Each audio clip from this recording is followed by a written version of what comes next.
the easiest way to make a woman want you even more, even if she's in a relationship with another man. Let me tell you a story. This happened to me a few years ago, and it changed my entire approach to relationships, attraction, and understanding women. I remember it clearly. I was at a mutual friend's party, a laid-back event, nothing special. I walked in and there she was, Sarah. She was beautiful, no doubt, but it wasn't just her appearance that caught my attention. It was the way she held herself, the way she interacted with everyone around her. She wasn't overly flirtatious, but there was something magnetic about her. As the night wore on, I found myself drawn to her, but I noticed something else. She was with a guy who was clearly in love with her. He was attentive, constantly by her side, and yet I could see it. There was something missing in their dynamic. Sarah didn't seem as interested in him as he was in her. It wasn't until later that night, when we found ourselves talking alone, that I felt it. Her gaze lingered on me just a little longer than necessary, her voice softer, more inviting. And then it happened. She confessed something. She told me she loved her boyfriend, but something was missing. The excitement, the spark, the desire. That was when I realized something powerful. Desire, true desire, isn't about being there all the time. It's about knowing how to make her want you even more, even if she's in a relationship with someone else. That night was a turning point for me. I realized that making a woman want you more is about much more than what you do physically. It's about how you make her feel. And today, I'm going to break down exactly how to do that.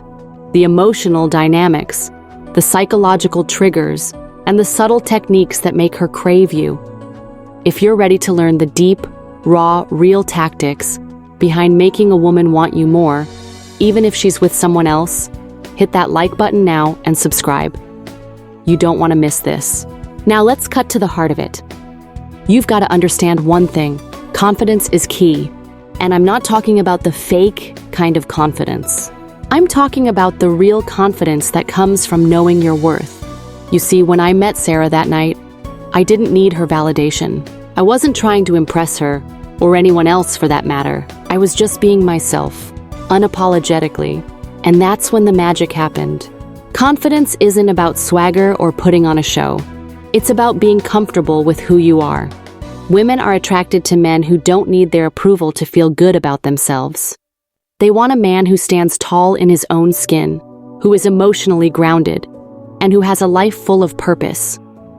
When you project this kind of confidence, you don't just attract attention, you command it. And when a woman sees you exuding this kind of strength, she can't help but be drawn to you, even if she's already with someone else. I know this might sound counterintuitive, but here's the truth. You can't make her want you more by always being available to her. In fact, you'll do the opposite. I learned this the hard way. After that night with Sarah, I realized that being too available was a mistake. I would text her first, call her first, always try to make plans, and at first it worked. But then I noticed something. The more I gave, the less she seemed interested. That's when I got it. Women, especially the ones who are already in relationships, don't want a man who is constantly at their beck and call. They want a man who is selective with his time, a man who makes them earn his attention. The emotional unavailability isn't about playing games or being cold. It's about respecting your own time and boundaries. It's about showing her that you have a life, a purpose, and that she has to work for your attention. This creates a scarcity effect, and scarcity is incredibly powerful in attraction. Let's dive deeper into the psychological play that really makes her want you. It's called the push and pull technique. It's exactly what it sounds like. You give her just enough to keep her hooked, then you pull back. You're giving her a taste, but not the whole thing. When you interact with her, make sure it's intense, but not always predictable. Sometimes, you're the one who initiates the conversation. Other times, you take a step back and leave her wondering if you're still interested. This creates emotional tension, and emotional tension leads to desire. When I started using this technique with Sarah, I noticed something. It was like a switch flipped. She became more interested, more engaged, and more drawn to me. The emotional push and pull was creating an irresistible dynamic that she couldn't control. Now let's talk about the power of physical presence. This isn't about being overly touchy or trying to seduce her with every move. This is about using subtle touches and body language to create an intense, emotional connection.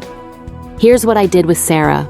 I didn't overwhelm her with constant touching, but in moments where it felt right, I would casually brush against her arm or touch her shoulder lightly when we were talking. These small gestures didn't seem like much, but to her they created a deeper connection. It was subtle, yet powerful. She began to feel something for me, something she couldn't quite explain, but she felt it. When you combine the emotional unavailability, the push and pull, and the right physical touches, you build an atmosphere of tension, desire, and emotional connection. Now, let's get into one of the most powerful tools in your arsenal, being unpredictable. Women want excitement. They want the unexpected. When you become predictable, the attraction fades.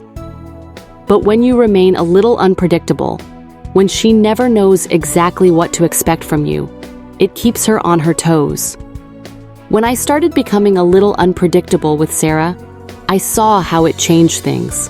I wouldn't always text back immediately. I wouldn't always be available when she wanted to talk. But when I did respond, when I did show up, it was powerful. She began to wonder about me, and that curiosity grew into something deeper.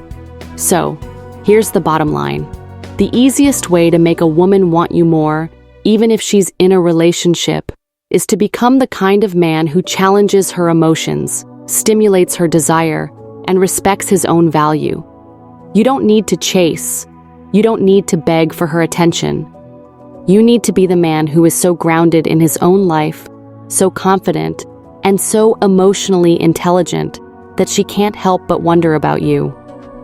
And when you create that emotional tension, that push and pull, you'll become the man she can't stop thinking about, no matter who she's with. If you've learned something valuable in this video, make sure you hit that like button, share it with a friend, and subscribe for more content on mastering attraction. Check the description for a special guide on how to master your confidence and emotional intelligence.